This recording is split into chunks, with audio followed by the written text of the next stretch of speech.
Welcome ladies and gentlemen, welcome to the Acer Predator League 2020 Sri Lankan Qualifiers, and of course we are heading into a semi-finals and joining me for the cast is going to be Azman. Hi Azman. Hi Tera, so it's going to be a very exciting day for sure. I mean, there's so many games and a lot on the line here for all these teams who have come here for the Sri Lankan Qualifiers for the Acer Predator League. So we are already going to be getting into the first semi-final, which is going to be Tactical Nuke going up against NA Pirates. So with all the changes that have happened in Dota right now, how do you think the game is going to play out? It's definitely going to be interesting, but going back to the two teams that are actually participating, right? So Tactical Nuke, the teammates from Tactical Nuke, they have been around the Dota 2 scene for a really long time. They are veterans in the Sri Lankan scene. But the NA Pirates team, this is the first time that I'm seeing the NA Pirates team in the semi-finals. All the players are quite new compared to most of the players who are playing in the semi-finals, and I feel like it just goes to show how far Dota has come forward in the country. We have new names coming in, we have new teams performing. It's definitely going to be interesting to see how NA Pirates fares up against the of Tactical Nuke. In Tactical Nuke, they have veterans like Tenzas and Getsu playing for them. They have Beaver, and they have Mandula as well. Probably one of the best drafters in the country. And then you have their mid player Noob Kavi, who is an absolute god mid. I mean, he's a relatively a new player, but he's considered one of the best mids in the country. He's up there in the top 3 to 4 mid players in the country. So I mean, that team is extremely strong, and NA Pirates are going to have their work cut out for them. Yeah, definitely. I mean, it is a definitely new phase, so maybe they can bring up some sort of a new strategy that no one has really seen before. Yeah. And especially with the meta being as open as it is, giving so many options to how you can kind of draft and certain styles, and especially with the new addition of 52 items, and obviously whether you get lucky with the drops in terms of the jungle loot. Yeah. So anyway, we'll have to wait and see on how they're going to perform on that. But so far, it's been quite the ride. There have been so many teams that are kind of battled out to come into these final 4 teams, and with that, we are just going to be getting game number 1 underway in a very short while. But with that, talking about the tier items as well, Tera, how do you think it affects the game of Dota 2 overall? I mean, it has definitely. I didn't as I've heard, like the distribution has been even across Radiant and Dire. So for me, I think I definitely enjoy it. I've not been playing as much as I can, but from the games that I did play, I mean, I've been enjoying it. It just adds so much into the game where you need to calculate that aspect as well when you're going up against a character. Like usually you click on the character, you know all the items that the player has, and you know exactly what to do. But now you have the neutral items on top of it, so you need to keep up with what exactly is happening. And 52 items are no joke. I mean, that's a lot of stuff to remember. And even as casters, you on top of it. So, and previously they added skill trees onto it, and now they have added 52 items on top of it. So there's a lot that has been added into the game, and I feel like players are definitely having a harder time with this, because what I found hard while playing was you buy your traditional items, and then you have neutral items. When it comes to deciding item, or you keep your normal item, I mean, it's a bit of a task, so you have to read through it, because if you don't remember... So because of how the game has changed. So back tier 4 at 70 minutes, right? 4 or 5? At 70 minutes, you have the tier 5 ones. That's the highest tier ones that you can get.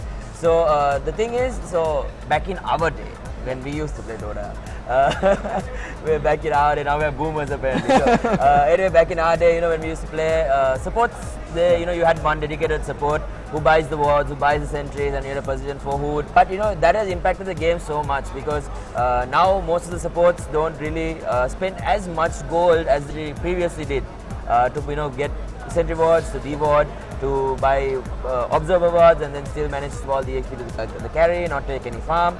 But now you have certain position 5 1 point, and then they dropped it down to 100, and then they dropped it down to 80, and they brought it down to 50, I think. Yeah. And now it's basically cost nothing, and I feel like they have been doing it because to make the pubs better, because a lot of the pub matches you don't have your supports buying wards, and now they have made it free.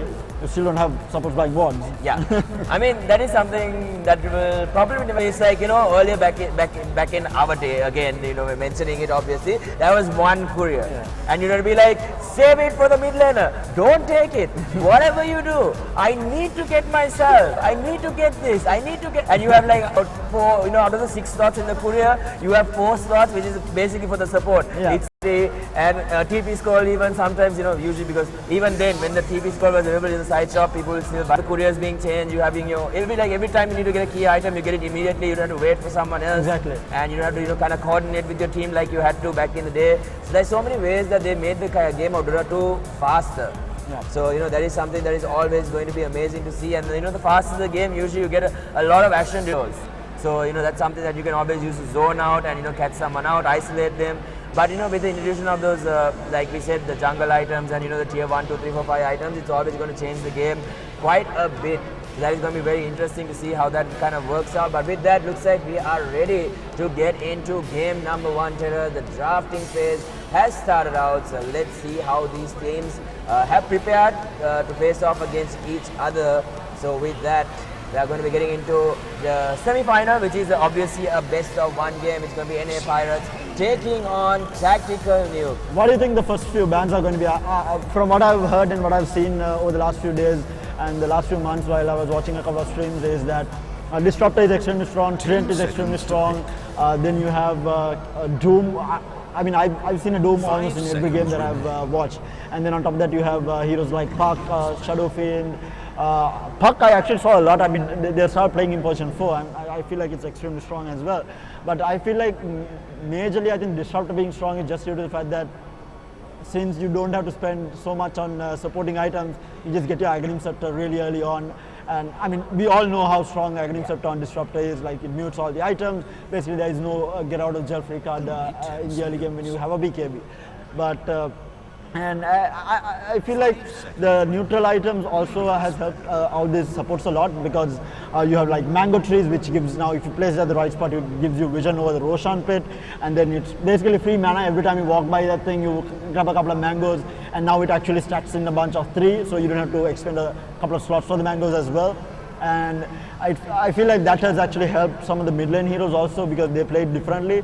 For example, we were talking about Shadow Fiend a little while back, and you just stack up on mangoes and just raise your way through, because you're not wasting a certain slot or multiple slots for mangoes. You just stack up 3 mangoes and you're good to go in the lane, and you just spam out harass your opponent in the mid lane, and I feel like that's extremely strong. Yeah, definitely. And with the stun damage, obviously that comes from the raise as well. The more you land the raises, the more damage you're going to be able to do. So you can just spam them away. If they get anywhere remotely close to you, they're going to be taking an overextended Shadow Fiend. You can be heavily and very easily punished because you don't have a lot of mobility, and a gank at any time could be your next downfall. Yeah. But with that, very interesting bans coming out from both these teams. So NA Pirates decided to take out OD, Magnus and Silence. Very interesting. So very strong opening coming out from the side of Tactical Nuke here, because I mean, Rubik